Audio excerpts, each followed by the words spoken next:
campos de anillos y bobinas. Vamos a realizar dos ejemplos donde usemos la ecuación, la ley de Biot-Savart, para calcular el campo magnético. El primer ejemplo se llama anillo circular y dice, en la figura 6.15a se muestra un filamento de corriente en forma de anillo circular de radio B. Podríamos predecir sin ningún cálculo que el campo magnético de esta fuente debe parecerse a la figura 6.15b, donde hemos trazado algunas líneas de campo en un plano que pasa por el eje de simetría. Antes de continuar leyendo el ejercicio, vamos a analizar estas líneas. Imaginemos que a nuestro anillo le hacemos un corte sobre el eje X, de forma que podemos verlo de canto, es decir, este punto de la izquierda representaría este lado del anillo y este punto de la derecha representaría este otro lado del anillo. De esta forma, y usando la regla de la mano derecha, si nos colocamos en el extremo derecho del anillo, es decir, en el punto derecho, en el cual vemos que la corriente tiene una dirección hacia adentro de la pantalla, y si apuntamos nuestro dedo pulgar hacia adentro de la pantalla y cerramos nuestros dedos, justo vemos que la dirección del campo magnético es la que se observa en estas líneas. Análogamente, para el lado izquierdo de nuestro anillo y el punto izquierdo, aquí la dirección de la corriente es hacia afuera de la pantalla, así que nuestro dedo apuntaría hacia afuera y los dedos, al cerrarlos, observaríamos que justo hacen esta forma circular en esta dirección, como lo vemos en este ejemplo. Así que sí era muy simple observar que el campo magnético dibuja la forma de la figura B. Continuamos entonces con la lectura y dice, el campo como un todo debe ser rotacionalmente simétrico con respecto a este eje, el eje Z en la figura 6.15. Y las propias líneas del campo, ignorando su dirección, deben ser simétricas con respecto al plano del anillo, el plano XY.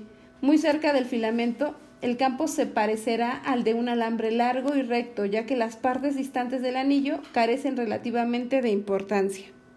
Para resolver este ejercicio, lo primero que vamos a hacer es recordar nuestra ley de Biot-Savart, la cual recordemos que nos dice que dB va a ser igual a μ0 por la corriente sobre 4pi por dL.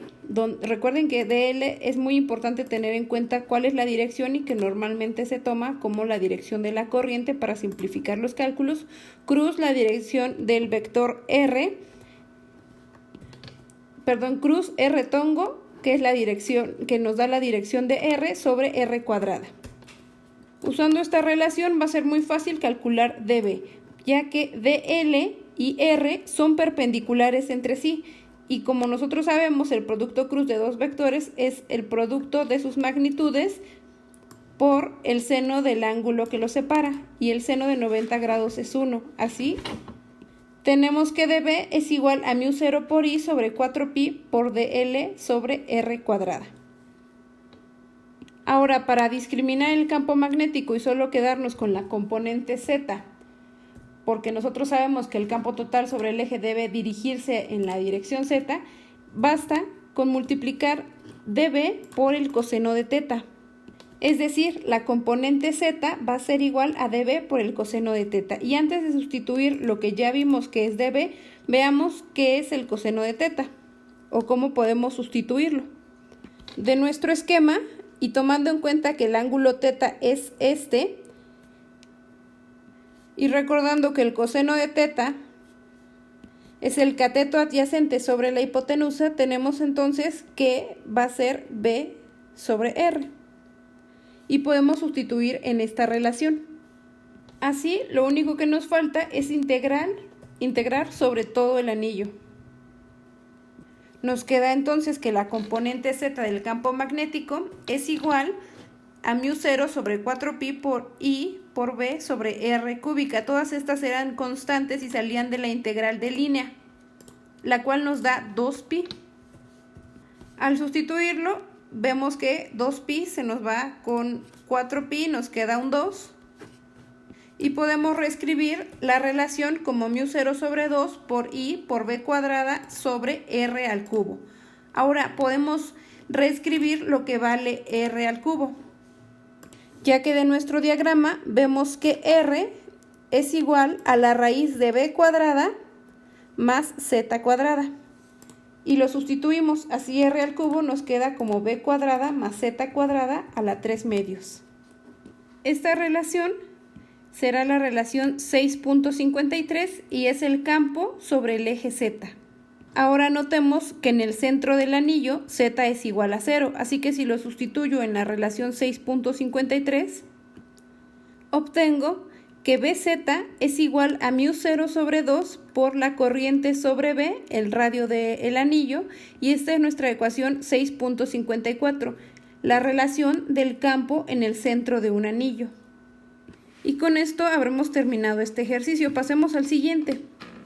El siguiente ejemplo se llama solenoide y dice: la bobina cilíndrica de alambre que se muestra en la figura 6.16a suele llamarse solenoide. Suponemos que el cable está espaciado de manera cercana y uniforme, de modo que el número de vueltas en el solenoide o bobina por metro de longitud a lo largo del cilindro es una constante, n. Ahora la trayectoria de la corriente es en realidad helicoidal, pero si las vueltas son muchas y están muy juntas, podemos ignorar esto y considerar todo el solenoide como equivalente a una pila de anillos de corriente. Entonces podemos usar la ecuación 6.53 como base para calcular el campo en cualquier punto, como el punto Z sobre el eje de la bobina. Vamos a partir, como se recomendó, de la relación 6.53, que en su forma diferencial es igual a dBz igual a μ0 por b cuadrada sobre 2r al cubo por la diferencial de la corriente. Ahora, si a nuestra figura A le hacemos un corte justo a la mitad, un corte simétrico, obtendríamos la imagen B. Aquí se ven cada uno de los anillos que, como el problema decía, podemos pensarlos como anillos que están encimados, es decir, que no dan ese pequeño giro. El radio de los anillos es B, la longitud del solenoide va a ser L. Tenemos aquí las n vueltas que están representadas por los puntitos. El punto Z, donde nosotros vamos a medir el campo magnético, que se abre haciendo un ángulo teta, un ángulo teta 1 con esta línea asurada y con la línea de abajo un ángulo teta 2. Tenemos aquí nuestro vector R, que podemos ver del esquema, que es igual a B por el seno de teta. Y tenemos también que el ancho de esta parte gris, que representaría a uno de nuestros anillos, es igual a R de teta sobre el seno de teta. Esto debido a que R de teta es el tramo angular inclinado del segmento y el factor 1 sobre el seno de teta da el tramo vertical. Por lo tanto, con los datos anteriores, en cada anillo se conduce una corriente I por N por R de teta sobre el seno de teta. Si sustituimos en nuestra relación de dBz, obtenemos que va a ser igual a μ0 por b cuadrada sobre 2r al cubo por I por N por R de teta sobre el seno de teta. Y podemos sustituir lo que sabemos que es R en términos de b y el seno de teta.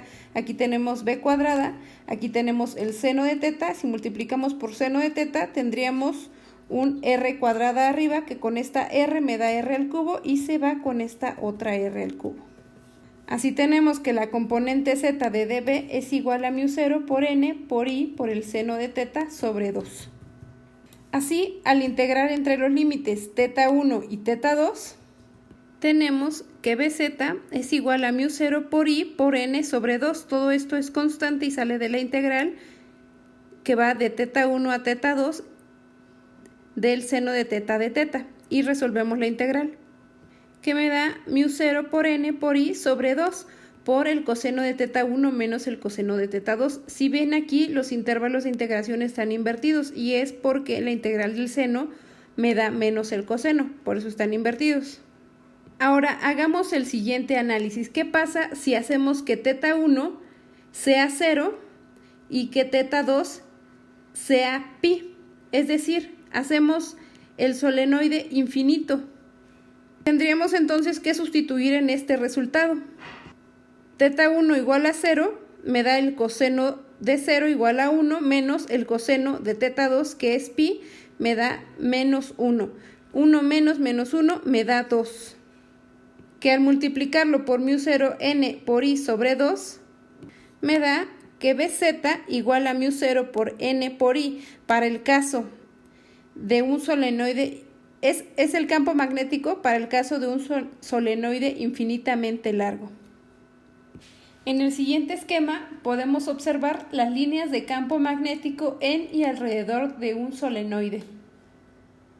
Vemos que las líneas de campo magnético entran dentro del cilindro y algunas incluso hacen este comportamiento, del cual ya habíamos hablado de forma unitaria para un solo anillo al principio de este ejercicio.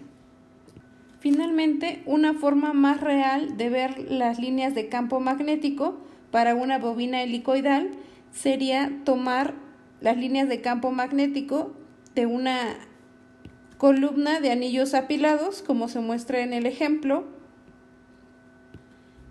anillos circulares, cada uno conduciendo una corriente I, más una corriente paralela al eje del cilindro, es decir, nuestro esquema B.